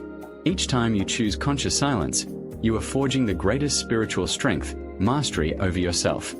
The moment you stop reacting, you will hear more clearly the voice in your head asking, "Are they right about me?" And that is when the real challenge begins, no longer a test of anger, but of faith in your own worth. From here, the journey ahead is no longer about restraining reactions, but holding your identity amid attacks. Because only when you do not let others' opinions pierce your self-definition are you truly free. Number 2. Separate your identity from the attacks. No one is truly immune to the feeling of being hurt. No matter how strong you are, just one well-placed word can make you crumble in seconds. A criticism, a contemptuous glance, a cold silence, all have the power to strip your self-esteem if you allow them to reach the deepest place, your identity. But that only happens when you forget one thing. You are not how others see you. You are the one who sees yourself. Jung once said, "The self is not only the center, but also the whole circumference, which embraces both conscious and unconscious." When someone attacks you, they are not truly harming your essence. They are only striking the ego, the most fragile part of the entire psychological system. The ego wants recognition, wants to be right, wants to be loved. The true self only wants to be understood. And your task is not to protect the ego, but to return to the self, where attacks cannot reach. So how do you practice that in real life? Start by listening without absorbing. When someone criticizes you, instead of reacting immediately, imagine a transparent glass pane between you and them.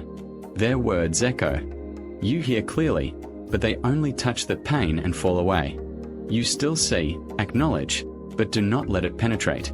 The first feeling may be hurt, but when you do not wear that emotion as your own, it fades. This is the practice of non-identification awareness, a skill Jung considered core to mature consciousness. This practice is not denying reality, but repositioning perception. When someone says, "You're so useless," you have two choices. One is to let that statement pierce your mind, merge with your identity, and become "I am useless." 2 is to let it stop at the door of awareness and ask, where is this person speaking from? From what pain in them? Most attacks are not truths about you, but truths about them. They say it to lighten their own burden, and when you see that, you stop believing they are talking about you. Another deeper practice is to create a safe inner space for yourself. Try imagining a place in your mind where you feel completely whole, perhaps a natural scene, a quiet room, or simply your breath. Each time you are attacked, return to that place. Inhale, silently think, "This is me." Exhale, "What they say is not me." Do this a few times and you will feel separated from the emotional storm. You will realize their words are just sounds, and you are the one hearing those sounds, and the hearer is never hurt by the echo. Sometimes you get swept into pain not because others are wrong, but because a part of you still believes they are right. This is where practice requires absolute honesty. When someone says you are useless, ask yourself, is there a part of me that believes that? If there is, do not hate that part. Listen to it. Ask where it comes from. It may be the voice of the inner child who was scolded, who felt not good enough to be loved. Embrace it. Tell it, we are grown now. We are good enough.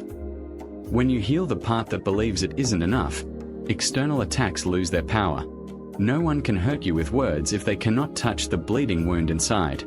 In Jungian therapy, this process is called separating the ego from social projections. When we still identify with the image others assign us, we are always dependent on their judgments. But when you understand that every compliment, criticism, insult, or admiration is a reflection of the speaker's mind, you become free from praise because you know it does not define you, free from criticism because you know it does not diminish you. A very powerful practice is stepping out of the frame. When emotions surge after an attack, close your eyes and imagine you are watching a movie. You see two characters, you and the other, arguing. Look at the whole scene, unattached to any character. You are just the observer. As the observer, you no longer feel offended. You see the entire situation as a psychological manifestation, not a personal assault. And the remarkable thing is, just doing this for a few minutes, your body relaxes, your heart rate slows, and your mind clears. When you step out of the role, you return to the self. Finally, Remember, no one has the right to define your worth except you. When you absorb this, every attack becomes a distant echo. You can hear without being hurt, see without being swept in. When you no longer let others' words define who you are, you do not just protect your self-respect. You return to your essence, where every attack dissolves like smoke in the wind. Number 3. Do not mirror the toxicity. However, understanding your worth is not enough. Holding your energy is the real challenge, and that is when not mirroring begins. This is the deepest challenge in the journey of self-respect, how to not reflect the toxicity while still maintaining your dignity and strength. For mirroring is the natural reflex of the mind. When we are hurt, the unconscious immediately erects a protective mechanism, and we fire back to affirm our right to exist. But it is precisely in that moment that we stray from consciousness. We act from the shadow, not from the light. The first practice is to understand the law of psychological mirroring. Jung believed that every interaction between people is a mirroring of two unconscious minds. When you get angry, you are projecting outward a part of yourself that has not yet been seen. When someone is toxic, they are projecting their wounded part onto you. If you react like them, it means two shadows are talking to each other. The true selves of both have vanished. Imagine two mirrors placed facing each other. The light no longer reflects. Only endless repeating images remain. The unconscious operates like that. It creates loops of reaction and hurt, until one side is awake enough to stop. Stopping, therefore, is a spiritual act, not because you are weak or accepting defeat, but because you choose not to become a channel for toxicity. A person who has undergone psychological awakening will not ask, "How can I make them see their mistake?" but rather, "How can I not become what I despise?" This is the boundary between the one still in the unconscious and the one who has stepped into the light of the self. Try an example. One morning you arrive at the office and a colleague mocks you. "Late again?" Were you busy staring in the mirror? Normally, you would retort, "Better than arriving early with nothing to do." You might feel a momentary satisfaction, but that emotion quickly turns heavy, because you know you have just slipped into their game. This time, try another way. Pause for a second. Look them straight in the eye. Smile lightly and say, "You look tired today. Hope everything's okay." Then turn away. No anger, no sarcasm. You have just done what the ego hates most, not reacting. But that is exactly how you break the mirroring loop. The toxic person has no energy to cling to, because you have given them no foothold to continue. An effective practice is to observe the emotion right in the moment it arises. When someone insults you, instead of thinking, "How should I respond?" redirect the question to, "What is my body feeling?" You might notice your chest heating up, your throat tightening, your hands trembling. Notice it. Breathe deeply and simply tell yourself, "This is anger, not me." By naming the emotion, you have separated yourself from it. You are no longer the mirror reflecting, but the one looking into the mirror. Another deeper practice is to dissolve the mirroring with conscious compassion. This is not easy, but when you see the pain behind toxic behavior, hatred gradually dissolves, not because you justify them, but because you understand the mechanism. Someone who constantly belittles others may have once been belittled themselves. A person who always needs to win may carry a childhood fear of losing. When you see that, instead of mirroring back, you are left with only one feeling: they are in pain, and from that, you maintain calm. This compassion does not make you weak. It is the highest form of self-respect, because it requires you to be strong enough not to be poisoned. There are times when you will feel you must say something to defend yourself. But remember, mirroring is not just in words but in the energy you carry.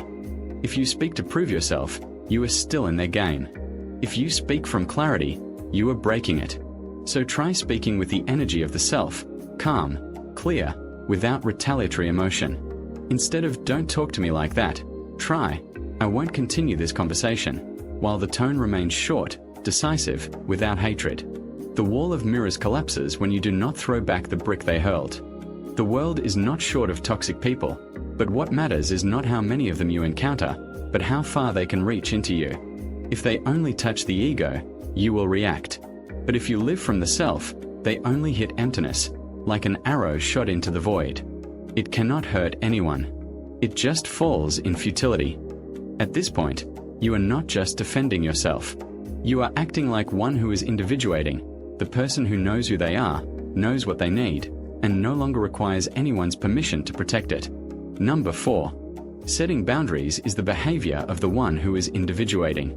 Setting boundaries, first and foremost, is an act of consciousness, not opposition. It does not begin with "I will teach them a lesson," but with the question, which value in me needs protection? When someone crosses the line, we often focus on their behavior, what they did and what they said. But from Jung's perspective, the act of setting boundaries turns inward, not outward. It helps us become clearly conscious of our inner boundaries. What hurts us, what nourishes us, what makes us feel we are disappearing. Imagine your soul as a house. Everyone who enters brings their own energy, scent, and emotions. If you do not know how to lock the door, they will come and go as they please, leaving a mess, and then leave. Setting boundaries is learning to master the door, who is invited, who is not, and under what conditions they can stay, not to isolate, but to keep that house, yourself, from being disturbed. In reality, many people do not set boundaries, not because they do not know they need to, but because they fear of being hated, fear of being seen as selfish, fear of losing the acceptance they believe love depends on. But as Jung pointed out, fear is a sign that we are still living in the shadow of the persona, the social mask we use to be loved, to be recognized. The one who is individuating begins to remove that mask. They understand that love does not require trading oneself, and true harmony comes only when two people respect each other's boundaries. Setting boundaries, in essence, is a rite of individuation. It declares that you no longer live to be accepted by others, but to honor your soul. Each time you say no to what hurts, you are saying yes to your true self. Jung once said, "The privilege of a lifetime is to become who you truly are." And you cannot become yourself if you are always dissolving into others. A simple but powerful practice to start is to write your energy boundaries. Write 3 complete sentences, like an inner oath. I have the right to leave conversations that make me feel small. I do not need to justify resting. I am allowed to disappoint others if it means being honest with myself. Read them each morning as a reminder, because boundaries are not something you erect once and done. They are a state of consciousness maintained every day. Another practice is to set boundaries with energy, not just words. Toxic people are very sensitive to signals of power, not external power, but inner energy. When you say, "I don't want to talk about that," but inside you are trembling with fear, they will push further. When you say the same sentence, but your heart is steady as a rock, they will stop, because boundaries cannot be set with weakness. They can only be held by one who has harmonized both their light and shadow. And perhaps most importantly, setting boundaries is not an act of separation, but an act of love.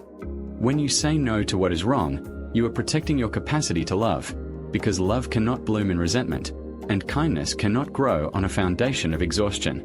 The one who knows how to set boundaries does not love less. They love in awareness. You do not need to shout, explain, or prove. True boundaries do not need to be understood. They only need to be respected. When you are clear about yourself, others will adjust on their own. And if they do not, you remain at peace, because you know self-respect does not lie in others understanding you, but in not betraying yourself. It is in that silence that the energy of the individuated one transforms into presence, still, deep, unshakable. And that is where the Jungian journey leads us to the stage of the one who has integrated the shadow, the one no longer driven by the need to react, but simply existing quietly as themselves. Number 5. Holding silence, the act of the one who has integrated the shadow. In Jung's world, the one who has not integrated the shadow is the one still dominated by the shadow without knowing it. They need to speak, to react, to prove, because they are still fighting themselves.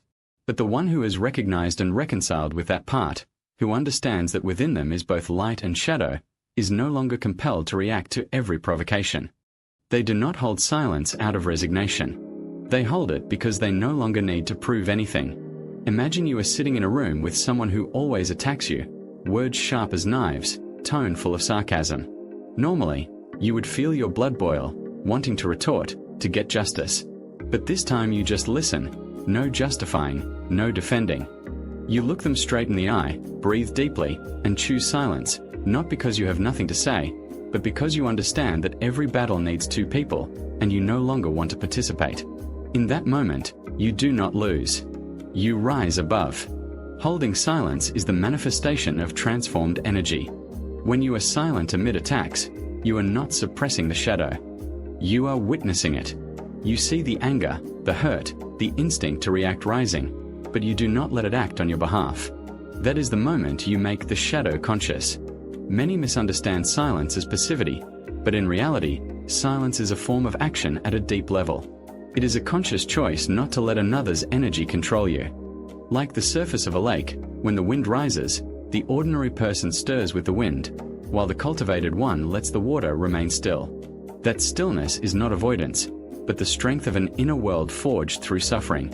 There is a story about a student who went to a Zen master and said, "Master, I have been insulted. What should I do to make that person understand they are wrong?" The master replied, "If someone offers you a gift and you do not accept it, to whom does the gift belong?" The student said, "It still belongs to the giver." The master smiled. So it is with insults. When you hold silence, you do not accept that toxic gift. You let it fall to the ground, returning it to the sender. Recall the times you argued with a toxic person. After every argument, whether you won or lost, you were exhausted, because in that battle, they had pulled you into their energy. You spoke, they spoke, both mirroring each other's shadows. But if next time you choose silence, not silence to endure, but silence with the clear awareness that I do not need to prove this, you will feel a different kind of power, an invisible strength, a strangely solid feeling, because you have just withdrawn your energy from the game. You are no longer being dragged. You stand at the center. Holding silence is also a way to hear the voice of the soul. Jung once regarded the soul as an entity with its own language. It does not speak through words, but through feelings, intuition, and stillness. When you keep talking, keep reacting, you fill your inner world with noise. But when you are silent, you hear what is deeper, what you truly feel, truly need, truly want to move toward. That stillness not only protects you from toxic people but also brings you closer to your essence. Sometimes silence makes the toxic person angrier, because they can no longer control you. But that very thing confirms you are on the right path. The one who has not integrated the shadow always needs your reaction to feel they exist, while the one who is harmonized with the shadow only needs their own presence as a transparent mirror. They do not resist, nor do they condone. They simply do not participate. And that is the true victory. In Jung's journey, the one who integrates the shadow does not become better, but more whole. And in that wholeness, they only need to be present. Their silence is not cold. It is deep, thick, and healing. The world is noisy because everyone wants to speak, but the one who truly understands themselves will know when to hold silence, not to leave the conversation, but to stay with themselves. And in that silence, a miracle happens. The shadow no longer threatens. It becomes the ground for the light to stand firm. When the dust of collision settles, what remains is not what they said, but how you treated yourself amid that whirl. Self-respect does not explode like fireworks. It quietly accumulates in small choices, a slowed breath, a slight shake of the head before provocation, a step away from a dialogue no longer worthy. Then one day you realize toxic people no longer have the right to name you. They may stir the wind, but they cannot change your direction. Self-respect, at that point, needs no proof. It appears as a field of stillness surrounding you, clear, solid, and non-negotiable. And that is when you know you have returned home. In that place, noise no longer throws you off rhythm. Shadow no longer leads you astray. You stand firm in your own light, and that alone is enough as the answer. But sometimes, even after you've learned to protect yourself, even after you've set boundaries and integrated your shadow, something strange happens. You begin to lose interest, not in toxic people, but in everything. The things that once excited you, the goals you worked toward, the dreams that lit your path, they all start to fade like morning mist. And you wonder, have I gone backwards? Have I lost myself again? But Jung would tell you something different. He would say that what looks like loss is actually preparation. What feels like emptiness is actually clearing. Because there are phases in life that look very strange. You are not sad, not in pain, not in crisis, yet you find yourself slipping out of all your interests quietly. The things that once made you excited suddenly fade like mist. Even the dreams that once lit you up seem to dim. as if they belong to someone else. At first glance, you think you are declining, becoming weaker, losing motivation. But Jung has a different perspective. When you begin to lose interest in everything, that is not the end. It is the first sign of a beginning. The unconscious always goes first. It pulls you away from things that have completed their role before leading you into anything new. And that process is not loud. It does not give warnings. It simply makes the things that once mattered suddenly become flavorless. If you find yourself no longer aligned with old dreams, old people, old places, stay with me, because very likely you are not losing your life. You are being separated from a version of yourself whose mission has been completed. We will now walk through 6 clear signs that you're entering an entirely new phase of your inner journey, a phase Jung saw as the doorway to your own rebirth. Are you ready to discover that what you thought was decline is actually the starting point of awakening? Let's begin. Number 1. The collapse of old values, the preparation phase of the new self. There are moments in life that look very strange. You wake up in the morning, look at the things that used to excite you, but now everything just drifts past your eyes like a blank sheet of paper. Not sad, not happy, not resistant, but also feeling nothing. The goals you once pursued tirelessly suddenly feel meaningless. The plans you once spent an entire year preparing suddenly feel blurry, like an old dream. You sit and look at everything and ask yourself, why am I no longer interested in anything? And it is at that very moment when you think everything is falling apart that Jung would say, no, this is when everything is beginning. This loss of interest is not a sign of decline. It is the sign of an inner restructuring, quiet but powerful, as the old value system begins to crack in preparation for a completely new stage of your life. Jung believed that the human soul never changes randomly. It only begins to take down things that no longer match your development. And the first sign is the feeling of dullness toward things that once held meaning. As Jung once said, there is no coming to consciousness without pain. Just as a grown person cannot forever be excited about toys from childhood, a maturing soul cannot remain thrilled by goals created by an older version of itself. A woman who once dedicated her whole life to being validated may one day wake up and find that proving herself is no longer appealing. A man who once tied his worth to money may suddenly feel exhausted by achievement races. It is not that they lose motivation to live. They are simply stepping out of a value system that has reached the end of its cycle. Think back to a phase in your life when you suddenly found yourself foreign to yourself. Maybe you once loved a job, but one day looked at it and couldn't find a reason to continue. Or you once loved a circle of friends, but for some reason no longer wanted to participate in repetitive conversations. Some people share that they once set goals to buy a house, buy a car, rise to a high position, but when they achieved them, nothing changed, and then they grew bored of the idea of striving altogether. This is not because they are ungrateful or weak.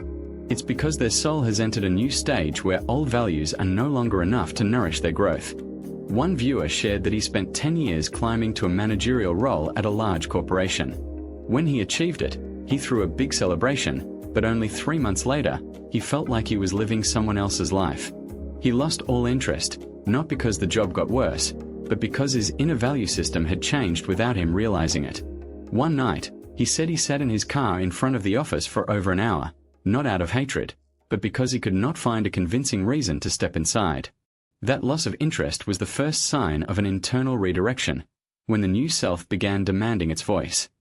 Jung called this the preparation phase, a kind of creative collapse. Just as an old house must be dismantled before building a new one, the old value system must fall so the new self has a foundation to stand on. And dullness is the first sound of that construction, not loud, not chaotic, but certain. Just like when you grow up, the things that mattered to you when you were young no longer hold the same allure. You are not losing life's meaning. You are preparing to discover a deeper, truer, more enduring layer of meaning. If life feels blurry to you right now, don't rush to conclude that you are going downhill. Ask yourself, what inside me is trying to change? What once mattered but no longer fits? When you lose interest in old goals, it is an invitation to begin seeking the values that truly belong to you. And it is the process of finding what makes you feel alive, not what makes others pleased, that marks the real beginning of the maturing phase Jung spoke of. At this stage, you are like a tree entering its shedding season. When yellow leaves fall, the tree is not dying. It is preparing for new green. When old values fall away, You are not losing direction. You are being prepared for a new season of your life. And the moment you feel numb to everything is precisely when the soil under your feet is being tilled for new seeds. So remember, dullness is not an ending. It is an invitation into rebirth. Number 2. The rotting of the persona, when the social role no longer fits. When the old value system begins to collapse in silence, you will notice something even stranger. You don't just get bored with the things you once pursued. You begin to get bored with the version of yourself you have tried to maintain for years. This is not a loss of direction. It is a sign that your social mask, what Jung calls the persona, is beginning to rot. And when the persona cracks, the old life no longer functions, because you can no longer play a role your soul no longer wants to perform. You begin to realize that many things you used to do did not come from your true self, but from the expectations of others. You used to pretend to be strong to be respected, pretend to be sweet to be loved, pretend to be busy to feel valuable. All those masks stuck to you so tightly that you thought they were the real you. But when the old value system collapses, the persona has nothing left to cling to. As Jung once said, the privilege of a lifetime is to become who you truly are. You no longer feel happy when praised for a role. You no longer feel excited doing things that make you look good in others' eyes. You no longer feel the need to prove anything. That loss of interest does not come from life worsening. It comes from the truth that your soul no longer wants to perform. I once knew a woman named Lena, 35, known in her company for being super agreeable. She always smiled, always said positive things, always resolved conflicts, and lowered her own needs so everyone else could feel better. But in her 7th year at work, she began to feel strange. In meetings, people still expected her to be gentle, to agree, to nod. But she felt a lump in her throat when trying to say the lines she once easily delivered. One time a coworker joked, "Without Lena, this department would collapse, because who would put out fires for everyone?" Everyone laughed, but she didn't. She said that in that moment, she knew she no longer wanted to be the savior. She no longer wanted to play the sweet role to be liked. And her boredom did not come from a change in her workplace, but because her persona had expired. If the old value system is the house that has become too tight, then the persona is the peeling paint on the wall. You can keep repainting it many times, but at some point, the paint simply won't stick. You look in the mirror and don't recognize the person looking back. You hear yourself speak and feel like a stranger. This is a kind of minor identity crisis that Jung saw as the first step in returning to the true self. It's not that you don't know who you are. It's that you are just now realizing that you have never lived fully as yourself. In Greek mythology, the story of Narcissus is not just about vanity, but also about the dangerous power of the persona. Narcissus did not love his true self. He loved the reflection in the water, a perfect but soulless image. This resembles people trapped in their social mask. We maintain the image others love so much that we lose connection with ourselves. The moment the water ripples and that image distorts, Narcissus panics, because he does not know who he is beyond the mask. And that is also what happens when you suddenly lose interest in the person you have been playing. Compliments lose their meaning. Behaviors aimed at impressing others become exhausting. And you realize you no longer want to live as a version built to satisfy someone else's expectations. When the persona rots, the old life feels cramped. Shallow conversations become uncomfortable. Praise that you once loved now sounds hollow. Social roles you once took pride in suddenly feel too light, too thin, too fake. You feel like you're wearing clothes that don't fit, too tight, suffocating, and entirely uncomfortable. This loss of interest is not a sign that you have nothing to live for. It is a sign that you are about to live authentically for the first time in years. And the most beautiful part, the rotting of the persona always precedes the blossoming of the true self. When the mask falls, you finally see the face life has been calling you to become. Jung believed that every human being has a unique shape of the soul, and we only truly live when that shape is expressed without being hidden by social expectations. Therefore, the feeling of being bored with everything is not the pit you are falling into. It is the door opening for you to step into your real life. When you feel bored with the person you've tried to become, don't see it as collapse. See it as the knock of the true self, a silent message that a new chapter is forming from within. That loss of interest is the first sign of a beginning, not an ending. It is the moment your old life fades so that the new life has space to enter. When you no longer want to play a role, It means you are about to live truthfully for the first time. Number 3. Social detachment, when relationships no longer belong to you. So what happens next, when the persona has rotted and you no longer feel you belong to your old version of yourself? The answer often confuses many people. You begin to drift away from people, not because you want to run away, or because you've become cold, but because your inner world is shifting frequencies, and when the inner world changes, relationships cannot remain the same. This is not breakdown, but, as Jung suggested, a natural shift of the soul, when you begin losing interest in everything that no longer matches the person you are becoming. You will feel this very subtly at first. Familiar conversations suddenly no longer touch you. Jokes that once made you laugh now just pass through you without leaving a trace. Friends are still the same, family the same, co-workers the same, but you feel like you're standing a few steps away from them, as if there is a thin glass between you and the world. You're present, you listen, you understand, but you no longer connect. This is not apathy. This is evolutionary detachment. Jung once said, "The meeting of two personalities is like the contact of two chemical substances. If there is any reaction, both are transformed." And when you no longer react to old connections, it is a sign that you are undergoing a silent inner transformation. In a Jungian therapy session, I heard the story of Anna, once the soul of a friend group that loved drama. Every time they met, their conversations revolved around who argued with whom, who betrayed whom, who posted passive-aggressive statuses. And Anna used to find it fun. She felt connected on the same frequency when she gave advice, analyzed situations, even mediated conflicts. But at a certain point, when she began changing inside, those gatherings suddenly felt heavy. Stories that once made her laugh now made her feel empty. When the group plunged into discussing the latest drama, Anna just sat listening, no longer feeling she belonged. She wasn't angry, didn't have conflicts, but every time she walked away from a meetup, she felt very clearly that she no longer lived on that frequency. And that subtle but decisive change made her once familiar connections loosen, because she was no longer the old version who harmonized with them. Neuroscience also explains this phenomenon.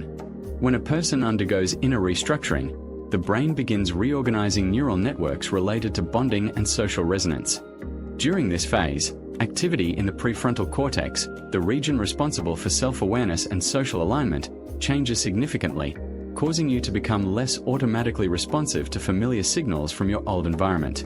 This creates the sense that you no longer sync with the old group, even though nothing outward has changed. Jung called this the process of preparing for the reshaping of the ego, while science describes it as the reconfiguration of neural connections toward cognitive maturity. It's not that you fear socializing. You simply cannot keep dancing to the old rhythm. When your inner world is playing a different song, you begin to observe instead of merge. You listen more than you speak. You prefer silence to noise.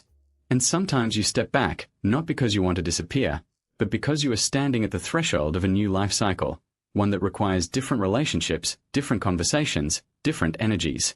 At this stage, those who bonded with you because of your humor will be confused when you become quiet.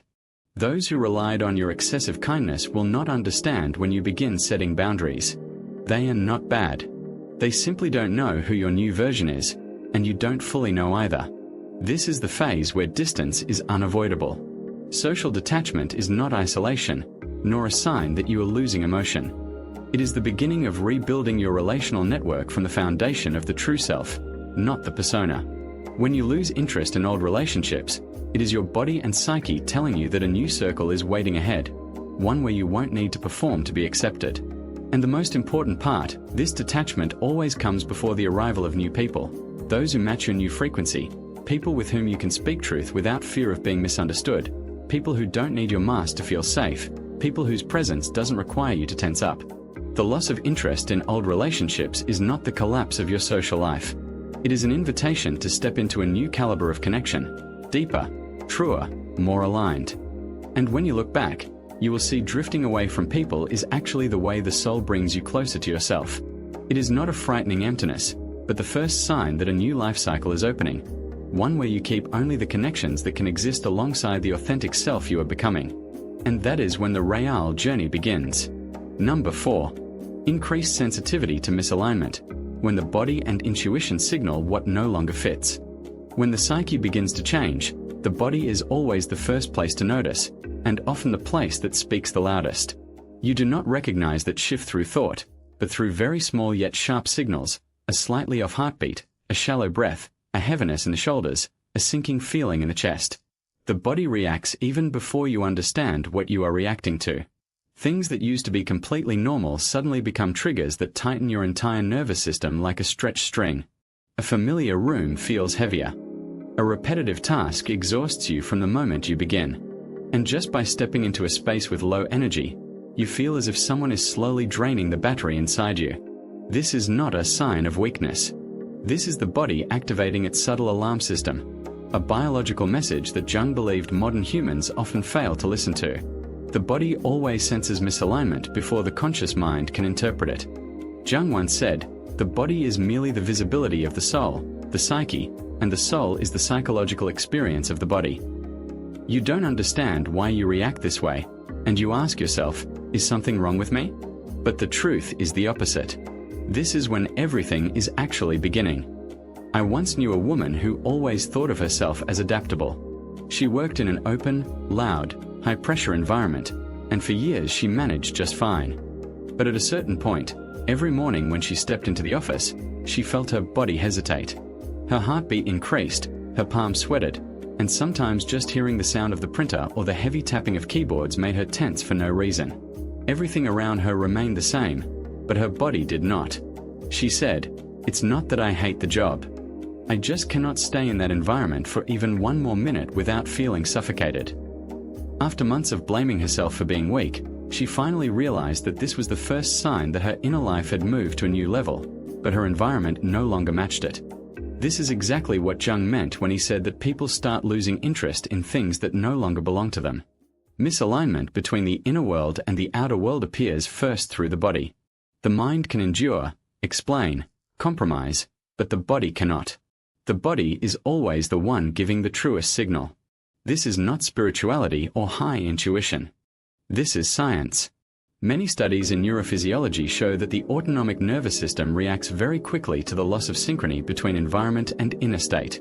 When you are in a place that does not fit you, the body activates a mild alert mode, increased heart rate, slight muscle tension, shallow breath, and cortisol levels rising slightly but continuously.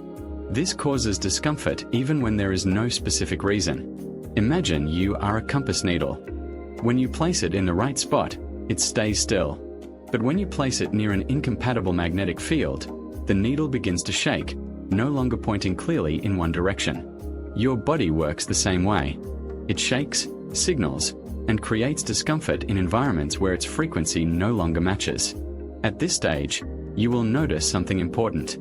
You no longer tolerate things you used to overlook. A job you did for 5 years suddenly becomes suffocating. A living space once familiar becomes a source of irritation. The old rhythm of life no longer matches your internal biological rhythm. And low-energy environments, loud places, spaces full of complaining, or places with hidden tension tire you out within minutes. This is not oversensitivity. This is the accuracy of the body separating you from what is pulling you off your growth trajectory.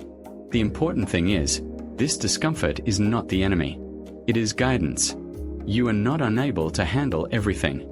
You simply cannot handle things that no longer fit.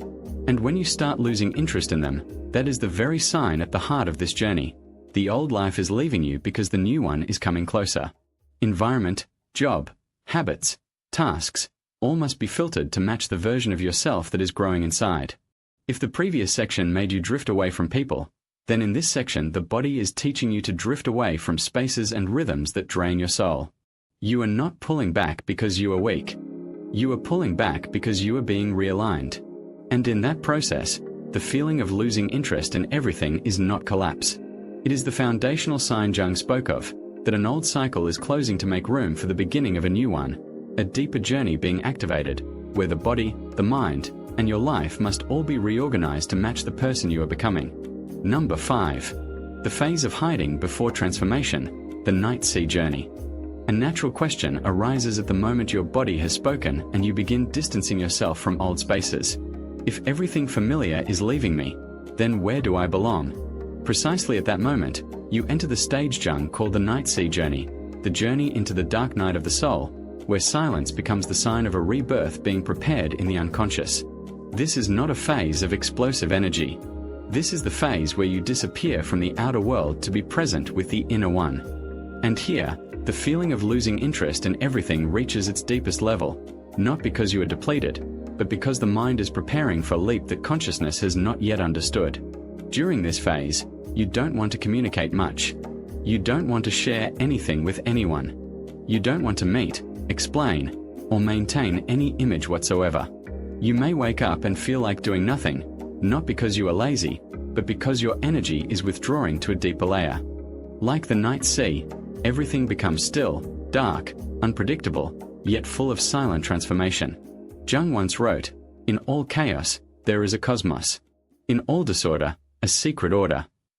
Outwardly, it may look like confusion, withdrawal, abnormal silence, but inside, a new order is being quietly formed. To visualize this phase, imagine a wave pulling strongly back into the ocean. Anyone watching would think it is weakening, disappearing, retreating. But the truth is, it is gathering strength to rise higher, stronger, farther. The night sea withdrawal is the same. Outward energy decreases, so inner energy can be restructured. You temporarily lose interest in surface life because the unconscious is pulling you to the bottom to rebuild from the root. Let me tell you the story of Emily, once the center of her friend group. Wherever they went, they invited her. Every conversation included her. But during a period of inner transformation, Emily withdrew almost completely. She no longer replied to messages quickly, no longer appeared at weekend gatherings. Interestingly, nothing bad happened, no conflict, no trauma, no shocking event. She simply did not want to be present. She felt that every conversation was too loud, every story too superficial, and every interaction drained too much of her energy. Instead of showing up, Emily spent time sitting on her living room floor, drinking tea, journaling, and observing the emotions that were shifting within her. When she recounted it, she said, "I didn't disappear from them. I just returned to myself." That is the night sea withdrawal, a necessary phase that allows the new self-space to form. History and pop culture offer countless examples of hiding before resurgence. One of the most iconic is Lady Gaga's story. Few remember that before her global breakthrough with Bad Romance, she went through a period of near total disappearance from media. After facing noise, pressure, and exhaustion from constant performing, she retreated backstage, rejected the spotlight, reduced activities, simply to quietly restructure her creative self. Many thought her career was slowing down, but in truth, she was going through her own night sea journey, leaving the light to enter the darkness, not to hide, but to be reborn. And just like a wave, when she returned, her impact was deeper and stronger than before. The night sea journey is like that. Not dazzling, not glamorous, not giving the sense of moving forward. It feels like disappearing, like you no longer belong to any rhythm of the world. You feel like you are sinking to the bottom. But it is not the bottom of despair. It is the bottom of reconstruction, a place where old layers are removed, old patterns dismantled, and the psyche cleansed from the things that once held you back. The most important part, this phase is always silent. No one sees you changing. No one understands where you are going. But inside, you know one thing clearly. You cannot return to who you were. If earlier you drifted from people and spaces, now you drift from the rhythm of the world itself. This is the time when you don't want to show up, don't want to speak, don't want to explain. You just want to slip quietly into a dark zone where no one can interfere with your rebirth. And the feeling of losing interest in everything becomes the final reminder that you are entering the center of transformation. When you truly enter the night sea withdrawal, you understand deeply that this is not your ending. This is the ending of the old version of you. You don't disappear to escape life. You disappear to create a new one. You don't sink to die. You sink to touch the foundation you've never seen. And from that foundation, a new person will be born, still deeper, brighter, truer. That is why Jung called this the sacred night of the soul, because every great beginning is seated in darkness before stepping into the light. Number 6. The rise of intuition, inner guidance activation. After spending time in the night sea journey, you will begin to feel a very subtle movement. Though still in withdrawal, a new stream of energy appears inside you, light as a breath slipping through your soul. You no longer feel everything is meaningless as before. Instead, small, strange, delicate signals begin to appear, a sudden thought, a feeling with no clear origin, a sense that something is approaching even though you cannot explain it logically. This is the stage Jung called the rise of intuition, the moment the unconscious begins communicating with you like a silent guide, opening a path that consciousness has not yet seen. At this stage, you will notice synchronicities happening more frequently. Things that seem random appear at exactly the right moment. A sentence you overhear that deeply touches a question you've been carrying. A book falling open to the exact page with the answer. An old friend reaching out on the day you are about to make an important decision. You begin to feel like an invisible map is guiding you, but it is not outside. It is within the deep structure of your psyche. Jung believed intuition is not magic, but the natural language of the unconscious when the new self is forming. The rise of intuition is often so subtle that others don't notice, but you do. You suddenly know something isn't right, even when everyone says it's fine. You know which direction to choose, even without evidence. You know when to stop, continue, stay silent, or speak. Intuition is like the first light after the deep-sea night, not bright, but enough to show you that you are no longer at the bottom. I once talked to Alana, who went through months of losing interest. She quit her job, withdrew from social life, and thought she was sinking into stagnation. But one morning, while walking aimlessly, she felt a sudden urge to step into a small cafe she had never noticed. There was no reason, just a feeling of, I should go in. And that very day, she met someone in the creative field who opened an opportunity that became the turning point of her life. Alana said, I wasn't looking for a new path. It found me. I just followed the feeling. That is how intuition works, not forceful, not loud. It simply nudges you. And if you are still enough to listen, it will lead you to where you belong. Intuition only rises after you lose interest in what no longer fits, because that empty space gives the unconscious room to send signals to the surface. You are no longer tied down by old goals or expectations, so intuition finally has space to speak. This stage also marks a change in how you perceive the world. You begin noticing small signals you once ignored, how someone's look makes you feel, sensations in your body when entering a new place, the faint vibration when hearing about an idea. What was once dismissed as fleeting emotion becomes guidance. And strangely, it is often so accurate that it surprises you. Jung once wrote, intuition does not denote something contrary to reason, but something outside of the province of reason. And that outside reason quality is the sign you are stepping into a new level of awareness. The rise of intuition is not mystifying life. It is refining perception. When you are no longer pulled by things that no longer fit, the mind becomes clearer, like a lake that becomes still when the wind stops. In that stillness, the deeper movements finally reveal themselves. This is when you understand that losing interest in everything was not falling to the bottom, but the beginning of seeing what you once could not. On a deeper level, the rise of intuition is a sign you have entered a new stage of psychological development. Jung believed that when consciousness opens to receive the unconscious, one begins to live aligned with the natural flow of life. You no longer need to force yourself to know the future. You only need to follow the next signal, and those signals always arrive on time. The clearest sign of intuitive awakening is the feeling of knowing without needing a reason, not urgency, not projection, but stillness. You know you must leave, even without a plan. You know you must say no, even when others expect you to agree. You know someone is not right for you, even if they look perfect on paper. And you know which door is opening even before you see it. Ultimately, the rise of intuition is the reminder that your journey is entering an opening phase. The months of losing interest, withdrawing, staying silent, detaching, were not for you to sink, but for you to become more sensitive to the signals of a new path. And when intuition strengthens, synchronicities increase, or foresight becomes more accurate. It is not coincidence. It is life announcing that you are stepping into your next chapter.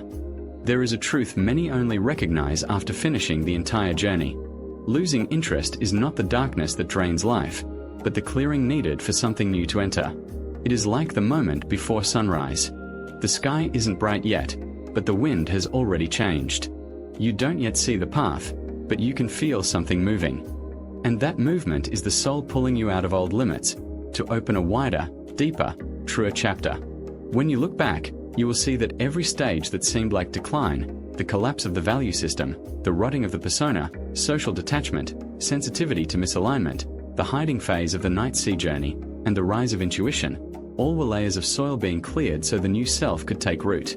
And the most beautiful part is, you never have to force your transformation. You only need the courage not to hold on to what has completed its role.